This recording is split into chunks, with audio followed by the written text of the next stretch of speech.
आज मैं आपको बताऊंगा कि वर्तमान में पीएम मोदी के 10 सबसे बड़ी आलोचक कौन है। नंबर 10, शरद पवार। राजनीति में एक पुरानी कहावत है, सबसे खतरनाक वो होता है जो बोलता कम है और करता ज़्यादा है। शरद पवार इसी सांचे में ढले हैं। 83 साल की उम्र, 4 बार महाराष्ट्र के मुख्यमंत्री, केंद्र में रक्षा मंत्री, कृषि मंत्री, 5 दशक से राजनीति में हैं और अभी भी मोदी जी को नींद नहीं आती इनकी वजह से। क्यों? क्योंकि पवार साहब एक ऐसे खिलाड़ी हैं जो शतरंज की चाल तब चलते हैं जब बाकी सबको लगता है कि बाजी खत्म हो गई। 2023 में जब उनके भतीजे अजित पवार ने पार्टी तोड़ी, सरकार में शामिल हो गए, तो पूरे देश ने कहा, पवार साहब अब बहुत हो गया, घर जाओ। चुनाव आयोग ने पार्टी का नाम और निशान भी अजित पवार को दे दिया। लेकिन रुकिए, अब एक बात जो शायद आपको नहीं पता, शरद पवार सिर्फ राजनेता नहीं थे, एक वक्त में वो भारतीय क्रिकेट बोर्ड के अध्यक्ष भी थे। और सिर्फ यह नहीं, वो अंतर्राष्ट्रीय क्रिकेट परिषद के भी अध्यक्ष रहे। राजनीति और क्रिकेट दोनों मैदानों में कप्तान एक साथ। और पार्टी टूटने के बाद उन्होंने महाराष्ट्र भर में दौरे किए। उम्र 83 साल की, थके नहीं, रुके नहीं। जिसे तूने डुबोया था वो किनारे पर आकर बैठ गया। वो नंबर 10 पर हैं क्योंकि उनकी आलोचना सीधी नहीं होती, रणनीतिक होती है। वो रणनीतिक आलोचना का असर सबसे धीमे लेकिन सबसे गहरा होता है। अब नंबर 9 पर जो नेता हैं, उन्होंने 52 साल की उम्र में अपना पहला चुनाव लड़ा और उसमें भी जो किया वो सुनकर आप चौंक जाएंगे। लेकिन उससे पहले एक सवाल, क्या आप जानते हैं कि उन्हें 5 साल पहले ही चुनाव लड़ने का मौका मिला था और उन्होंने मना कर दिया था? यह क्यों हुआ वो मैं आपको अभी बताता हूँ। नंबर 9, प्रियंका गांधी वाड्रा। 2019 का साल, अमेठी की सीट, राहुल गांधी स्मृति ईरानी से हार गए। पूरी कांग्रेस में हड़कंप मच गया। परिवार में, पार्टी में सबकी नज़र एक नाम पर थी, प्रियंका गांधी। लेकिन उन्होंने मना कर दिया। 5 साल और इंतजार किया सही वक्त का। और 2024 में जब उन्होंने वायनाड से उपचुनाव लड़ा तो 4 लाख से ज़्यादा वोटों से जीती। वही सीट जो राहुल ने 2-2 जगह से जीतकर उन्हें दी थी और प्रियंका ने जीत का अंतर और बढ़ा दिया। गांधी परिवार से वो पहली सदस्य थीं जो 52 साल की उम्र में पहली बार चुनावी मैदान में उतरी और उतरते ही छा गई। संसद में उनके सवाल तैयार होते हैं। अडानी मुद्दा हो, महिला सुरक्षा हो, महंगाई हो, वो संख्याओं और तथ्यों के साथ घेरती हैं। जुबान पर ताला लगाने से 16 बुझता नहीं और यही बात प्रियंका की राजनीति पर भी लागू होती है। वो नंबर 9 पर है क्योंकि वो अभी नहीं है, लेकिन जिस रफ्तार से आगे बढ़ रही हैं, अगली बार की लिस्ट में वो और ऊपर हो सकती हैं। अब नंबर 8, और इस नेता का नाम सुनकर कुछ लोग मुस्कुराते थे क्योंकि उनके नाम की एक ऐसी कहानी है जो बहुत कम लोग जानते हैं। और 2024 में इन्होंने तमिलनाडु में जो किया वो आंकड़ा देखकर आप दंग रह जाएंगे। Number 8, M.K. स्टैलिन। एक सवाल, किस नेता का नाम सोवियत संघ के तानाशाह के नाम पर रखा गया और उसी नाम के साथ वो दक्षिण भारत के सबसे ताकतवर मुख्यमंत्री बन गए? M.K. स्टैलिन। उनके पिता M. करुणानिधि वामपंथी विचारधारा के करीब थे और 1953 में जब बेटा हुआ, नाम रख दिया स्टैलिन, जैसे घर के नाम रखते हों। यह नाम उनके साथ जीवन भर रहा। विरोधियों ने मजाक उड़ाया, लेकिन 2021 में जब वो तमिलनाडु के मुख्यमंत्री बने, तब से मोदी सरकार के साथ एक के बाद एक टकराव शुरू हुआ। नीट परीक्षा पर उन्होंने विधानसभा में प्रस्ताव पास करवाया, तमिलनाडु को इससे छूट दो। हिंदी थोपने पर खुलकर बोले, राज्यों को कम धन मिलने पर सीधा आरोप लगाया। और 2024 के लोकसभा चुनाव में तमिलनाडु और पुडुचेरी की कुल 40 सीटों में से 39 उनके गठबंधन ने जीती। 40 में से 39 मोदी जी की पार्टी को एक भी नहीं। अब बताइए, यह मोदी विरोध है या मोदी परास्त? वो नंबर 8 पर हैं क्योंकि उनका विरोध क्षेत्रीय माना जाता है, लेकिन जब दिल्ली के फैसले तमिलनाडु को छूते हैं, स्टैलिन की आवाज़ पूरे देश में सुनाई देती है। अब नंबर 7, और इस नेता के बारे में एक ऐसी बात है जो सुनकर आपको भरोसा नहीं होगा। एक नेता जो चारा घोटाले में जेल गया, उसी नेता की तारीफ में हार्वर्ड और बार्टन जैसे दुनिया के सबसे बड़े संस्थानों के 130 से ज़्यादा छात्र भारत आए। क्यों? वो मैं आपको अभी बताता हूँ। नंबर 7, लालू प्रसाद यादव। लालू जी, यह नाम सुनते ही लोगों के चेहरे पर एक अजीब सी मुस्कान आ जाती है। कोई कहता है जोकर, कोई कहता है चालाक, कोई कहता है भ्रष्ट। लेकिन एक बात सब मानते हैं, मोदी जी को ये सबसे बेबाक तरीके से घेरते हैं। अब वो चौंकाने वाली बात,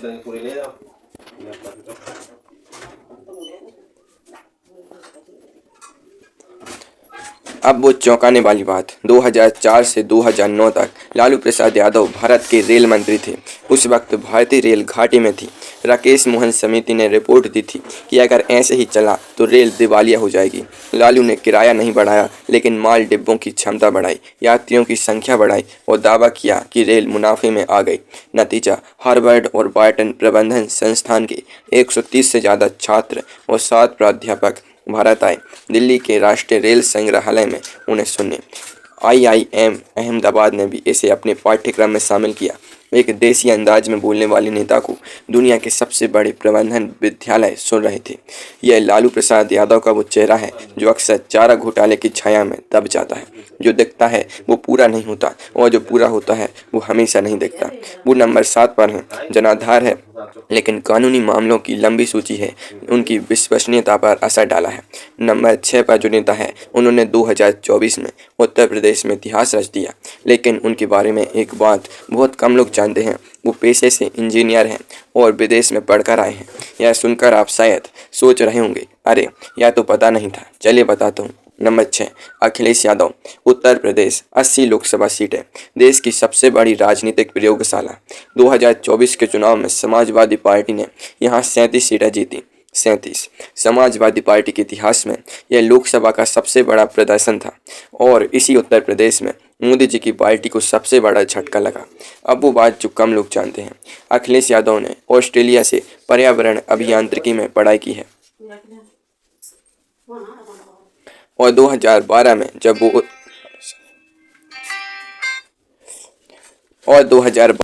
वो उत्तर प्रदेश के मुख्यमंत्री बने तब उनकी उम्र थी सिर्फ 38 साल। उत्तर प्रदेश के इतिहास में सबसे कम उम्र के मुख्यमंत्री। और 2016-17 में जो हुआ वो तो पूरा घरेलू नाटक था। पिता मुलायम सिंह ने खुलेआम मतभेद, पार्टी में विभाजन, एक दूसरे के खिलाफ बयान, परिवार की लड़ाई जब सड़क पर आ जाए तो खबर बनती है। उस झंझावट से निकले और 2024 में जो किया वो इतिहास बन गया। टूटी नाव भी किनारा ढूंढ लेती है, बशर्ते कप्तान हार न माने। वो नंबर 6 पर हैं, लेकिन अब नंबर 5 पर जो हैं उनकी जुबान की धार तो देखने वाली है। लंदन के उसी संस्थान से पढ़े हैं जहाँ से नेहरू जी पढ़े हैं और संसद में इनका भाषण सुनकर सत्ता पक्ष बेचैन हो जाता है। वो संस्था कौन सी है और इसका मोदी विरोध से क्या नाता है, वो मैं अभी बताता हूँ। नंबर 5, असदुद्दीन ओवैसी। हैदराबाद, एक शहर, एक सीट और एक नेता जो 2004 से लगातार बिना एक भी बार हारे वहां से जीत रहे हैं। असदुद्दीन ओवैसी। अब वो बात, ओवैसी ने लंदन के लिंकन्स इन से कानून की पढ़ाई की है और यह वही संस्था है जहां से पंडित जवाहरलाल नेहरू ने भी पढ़ाई की थी। एक ही जगह से पढ़े, एक देश के पहले प्रधानमंत्री बने और एक अल्पसंख्यक अधिकारों की सबसे तेज आवाज़ बने। संसद में ओवैसी जब बोलते हैं तो माहौल बदल जाता है। नागरिकता संशोधन कानून पर उन्होंने जो भाषण दिया, तिरंगा हाथ में लेकर, वो करोड़ों लोगों ने देखा। उन्होंने कहा कि यह कानून संविधान की आत्मा के खिलाफ है। जम्मू कश्मीर पर, बुलडोजर राजनीति पर, मुस्लिम आरक्षण पर, हर मुद्दे पर वो तथ्यों के साथ मैदान में आते हैं। जो वकील अपना मुवक्किल ढूंढता नहीं बल्कि मुवक्किल उसे ढूंढता है, वो ओवैसी हैं। वो नंबर 5 पर हैं क्योंकि उनकी राजनीति एक खास वर्ग तक सीमित मानी जाती है, लेकिन उनके तर्क और उनका अंदाज बहुत व्यापक होता है। अब नंबर 4, और इस नेता ने 9 बार लगातार विधानसभा जीती, एक बार भी नहीं हारे, लेकिन जब हारे तब जो हुआ वो राजनीतिक इतिहास बन गया। और एक ऐसी बात जो आप जानकर हैरान हो जाएंगे, 24 साल बाद पहली बार एक गैर गांधी कांग्रेस अध्यक्ष बने। और वो कौन थे? नंबर 4, मल्लिकार्जुन खड़गे। कर्नाटक के एक छोटे से कस्बे गुरमिटकल से राजनीति शुरू की। 1972 से 2008 तक 9 बार लगातार विधानसभा चुनाव जीते, लगातार 9 बार, एक भी बार नहीं हारे। और फिर 2014 में गुलबर्गा से लोकसभा चुनाव लड़ा। भारतीय जनता पार्टी के एक अपेक्षाकृत अपरिचित उम्मीदवार ने उन्हें हरा दिया। 9 जीतों के बाद पहली हार। जिंदगी में जब ऐसा धक्का लगता है तो इंसान या तो टूट जाता है या और मजबूत हो जाता है। खड़गे जी ने दूसरा रास्ता चुना, राज्यसभा पहुंचे और 2022 में 24 साल बाद कांग्रेस को पहला गैर गांधी कांग्रेस अध्यक्ष मिला, मल्लिकार्जुन खड़गे। इससे पहले 1998 में सीताराम केसरी के बाद कोई गैर गांधी अध्यक्ष नहीं बना था। राज्यसभा में नेता प्रतिपक्ष के रूप में वो मोदी सरकार पर जो हमले करते हैं वो संसदीय, तथ्यात्मक और सुलझे हुए होते हैं। लोहे को लोहा काटता है और खड़गे साहब तो खुद लोहे से बने हैं। वो नंबर 4 पर हैं, लेकिन अब नंबर 3। और इस नेता के बारे में एक ऐसी बात है जो शायद आपने किसी वीडियो में नहीं सुनी। यह नेता मोदी जी का शहरी मतदाताओं में सबसे बड़ा विरोधी रहा, लेकिन एक वक्त में यही नेता सरकारी अधिकारी था, नौकरशाह, और उसने इतनी बड़ी नौकरी छोड़ी। इसके पीछे की कहानी आपको हैरान कर देगी। नंबर 3, अरविंद केजरीवाल। जरा एक पल के लिए सोचिए, एक आदमी जो भारतीय राजस्व सेवा का अधिकारी है, करोड़ों के कर मामले संभालता है, सरकारी बंगला, गाड़ी, तनख्वाह, सब कुछ है, सेवानिवृत्ति तक आराम से गुजारा हो सकता था, लेकिन एक दिन सब छोड़ दिया। 2011 में अन्ना हजारे के भ्रष्टाचार विरोधी आंदोलन में कूद गए।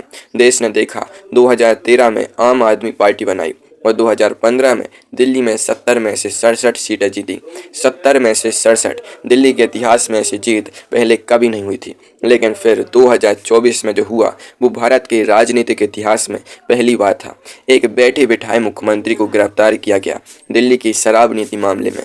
केजरीवाल जेल गए। जेल से निकलने के बाद उन्होंने मुख्यमंत्री पद छोड़ दिया। कहा जनता का फैसला आने दो। 2025 में दिल्ली चुनाव हुए, भारतीय जनता पार्टी जीती, आम आदमी पार्टी हारी। जो जीत के लिए सब छोड़ता है और हार जाता है, उसकी राजनीतिक यात्रा वहाँ खत्म नहीं होती। वो नंबर 3 पर है क्योंकि शहरी और मध्यम वर्ग में मोदी विरोध का सबसे पहचाना चेहरा यही रहे, लेकिन उनकी विश्वसनीयता को चुनावी हार और कानूनी मामलों में चुनौती दी। अब नंबर 2 पर जो नेता हैं, उन्होंने बंगाल में 34 साल का वामपंथी राज अकेले खत्म किया, व्हील चेयर पर बैठकर चुनाव लड़ा, और अब वो मुख्यमंत्री नहीं हैं। लेकिन उनके बारे में एक ऐसी बात है जो राजनीति से बिल्कुल परे है। यह सुनकर आप कहेंगे, अरे यह तो हम जानते ही नहीं थे। नंबर 2, ममता बनर्जी। कुछ नेता राजनीति करते हैं और कुछ नेता राजनीति जीते हैं। ममता बनर्जी उस दूसरी श्रेणी में है। 1998 में कांग्रेस से अलग होकर तृणमूल कांग्रेस बनाई। उस वक्त सबने कहा, दीदी यह क्या किया, अकेले क्या कर लोगी। 2011 में बंगाल में वामपंथ का 34 साल का राज खत्म किया। फिर 2016 में जीती, 2021 में जीती, और 2021 में नंदीग्राम में जब चुनाव प्रचार के दौरान उनके पैर में चोट लगी तो व्हील चेयर पर बैठकर प्रचार किया। थमी नहीं। मोदी सरकार से टकराव उनकी राजनीति का हिस्सा रहा है। केंद्रीय जांच एजेंसियों के इस्तेमाल पर, राज्यपाल के टकराव पर, बंगाल के हक के पैसे न मिलने पर, हर मोर्चे पर। अब वो चौंकाने वाली बात, ममता बनर्जी ने अब तक 50 से ज़्यादा किताबें लिखी हैं, कविताएं, कहानियाँ, राजनीतिक विचार। वो चित्रकारी भी करती हैं और अपनी किताबों की रॉयल्टी दान में देती थी। एक मुख्यमंत्री जो कविता लिखे, चित्र बनाए और फिर भी केंद्र सरकार को सबसे ज़्यादा चुनौती दे। अब वो मुख्यमंत्री नहीं है, लेकिन तृणमूल कांग्रेस की नेता हैं और राजनीति में उनकी आवाज़ अभी भी गूंजती है। जो झुकी नहीं आंधी में, वो ही तो असली मस्तूल हैं। वो नंबर 2 पर हैं क्योंकि उन्होंने मोदी जी को राज्य स्तर पर सबसे कड़ी और सबसे लंबी चुनौती दी। लेकिन उनसे भी बड़ा आलोचक अब नंबर 1 पर है। वो देखिए, आप पहले से जानते हैं कि नंबर 1 कौन है, लेकिन उनके बारे में एक ऐसी बात है जो उन्हें इस पूरी सूची में सबसे अलग बनाती है, और यह बात आपने शायद इस नज़रिए से पहले कभी नहीं सुनी। नंबर 1, राहुल गांधी। मार्च 2023 सूरत की एक अदालत ने एक बैठे बिठाए सांसद को दोषी ठहराया, 2 साल की सजा सुनाई और उनकी संसद सदस्यता रद्द हो गई। यह भारत के इतिहास में पहली बार था जब किसी बैठे बिठाए सांसद की सदस्यता इस तरह रद्द हुई। वो सांसद थे राहुल गांधी। मोदी उपचुनाव को लेकर की गई टिप्पणी पर आपराधिक मानहानि का मामला बना था, और उसके बाद जो हुआ वो देखने वाला था। सदस्यता गई लेकिन रुके नहीं। भारत जोड़ो यात्रा चल रही थी। 4080 किलोमीटर, 12 राज्य, 136 दिन पैदल, कन्याकुमारी से कश्मीर तक, ठंड में, बारिश में, धूप में पैदल चलते रहे। कुछ महीने बाद सर्वोच्च न्यायालय ने सजा पर रोक लगाई, सदस्यता वापस मिली। अब एक बात जो कम लोग जानते हैं, राहुल गांधी ने अमेरिका के रॉलिंस महाविद्यालय से पढ़ाई शुरू की, फिर हार्वर्ड और अंत में कैम्ब्रिज विश्वविद्यालय की ट्रिनिटी महाविद्यालय से स्नातक किया। 2024 के चुनाव में वो वायनाड और रायबरेली दोनों सीटों से जीते, दोनों जगह जीते। वायनाड की सीट अपनी बहन प्रियंका को दी, और आज 10 साल बाद पहली बार लोकसभा में कांग्रेस को नेता प्रतिपक्ष का दर्जा मिला, और वो नेता हैं राहुल गांधी। सदस्यता रद्द हो, पार्टी चुनाव हारे, विरोधी मजाक उड़ाएं, लेकिन आलोचना रुकी नहीं। विदेश में जाकर बोले, संसद में बोले, सड़क पर बोले। यही वजह है कि वो नंबर 1 पर है। हौसला वो नहीं जो गिरे नहीं, हौसला वो है जो गिरकर भी उठे और फिर उसी रास्ते पर चले। तो यह थे मोदी जी के 10 सबसे बड़े आलोचक नेता।